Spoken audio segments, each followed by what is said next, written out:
In this video, I'm going to show you how to make a pair of earrings.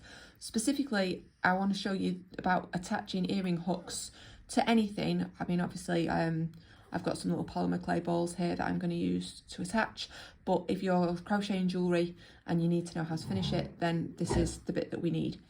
Sorry, that was my dog yawning in the background. So, we need our jewellery findings. Okay, so jewellery findings is a basic definition of all the bits that you use in jewellery making. Now, they're not massively expensive, you don't have to go overboard, and they're pretty widely available, a lot of these, and they're available in different things. So first of all, I've got my earring hooks. So I've got some silver ones, those are the ones I'm going to use today, but you can get them in gold, you can get them in like an antique brass. So you've got lots of different options there. You also need some jump rings. I've got an array of different jump rings here. I'm just going to show you this one. So jump rings are basically a hoop with a split in them. So the split allows you to bend the hoop open, put on whatever you want, and then bend it closed again. Now, this particular one is rubbish for jewellery making. It's great as a stitch marker when you want to take it in and out of hooks, but because I can bend it so easily with my hands, if I tried to make jewellery with it and I caught them on something, instantly I'm going to lose everything I've put on my jewellery. So I'm just going to pop those to one side because those are not the ones I'm going to use today. And I can get rid of those, I'm not using those either. Now, jump rings come in different sizes. Obviously they were quite big. I've got some little teeny tiny ones here. These ones here are about 5 or 6 mil. These ones are a little bit bigger. It depends what you're making and also what you want to put on them. Obviously, the bigger the things you want to attach, or the more things you want to attach, the bigger the jump ring. But try to go with the smallest one you can manage. So for these, I'm going to pick this size here, which, like I say, I think is the 5mm. They do come labelled on the packet. I just have a tendency to empty them all out in a drawer and then just pick the ones I need. You'll also notice now I've got 2 pairs of pliers.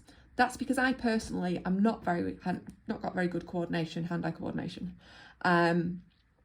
So some people will hold a jump ring and use the pliers to open it. I prefer to hold with pliers and then manipulate with pliers. I find it more manageable for me. So I'm going to take my jump ring with my split. So you'll notice a lot of them already come slightly split. All right, and I'm going to grab it with my pliers there. And obviously these needle nose ones are just a little bit more accurate. And then if I grab the other ones and just twist them in opposite directions, all I want to do is open it up. I don't want to change the fact that it's a circle, all right, because then it'll look weird when I do it. So I'm going to open it up just big enough, that's probably not quite big enough, so that I can get on what I'm putting on, which in this case is my little ball. Now you see it's not going on, I didn't open it wide enough. So I'm just going to manipulate that a little bit more.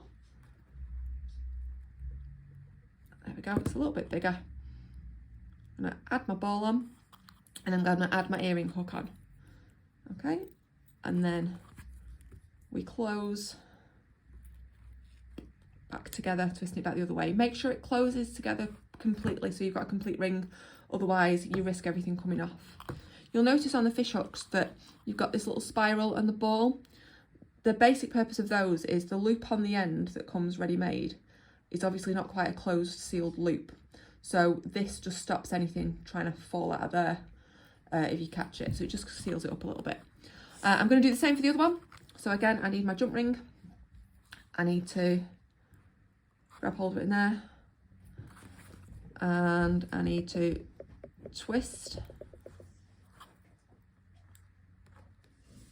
so that it opens, and then I'm going to pop on the ball and pop on my hook and close together again.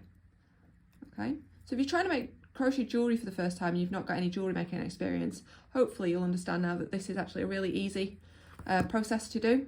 Again, I've sealed that right up, so they're right there. Sometimes you might find your jump rings don't seal up quite nicely, so sometimes it's worth just giving them a little sideways squeeze, just to make sure that the gap is fully sealed. So just a little squeeze side to side here. Okay, but there I've got a pair, and once you've mastered that, you can attach anything to anything really. Like I say, your jewellery findings, very commonly available. You can get them on the internet, or your local craft shop will usually have jump rings and earring hooks very readily available. I've got, as you can see, 2 pairs of these pliers. I did only have one for a long time, but I personally find it more manageable with the two. But make sure you get the needle nose ones. They just allow you to do more delicate work.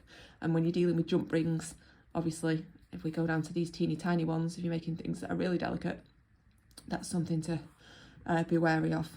But from there on in, you can make whatever you want. Enjoy.